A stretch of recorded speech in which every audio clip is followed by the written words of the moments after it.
नुकताच पाऊस मुसळधार कोसळल्याने अनेक रस्त्यांची दयनीय अवस्था झालेली आहे। हा जो रोड आहे पाडेगाव आसूमध्ये असणाऱ्या ढवळेवाडी येथील असणारा जो पूल आहे, या पुलाला प्रचंड पाण्यामुळे भगदाड पडलेला आहे।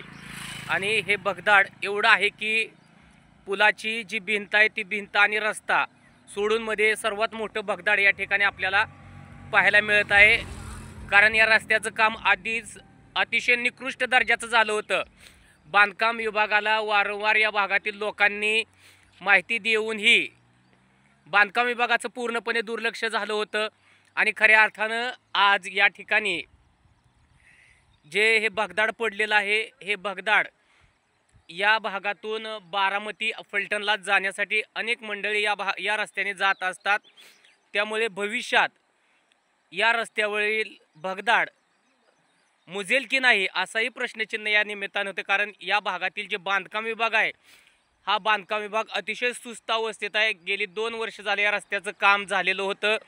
बांधकाम विभागाचे अधिकारी अद्याप याकडे फिरकलेले नव्हते। त्यामुळे गव्हर्नमेंटचा जो पैसा आहे, हा पैसा मोकळ्यात असा वाया जातोय।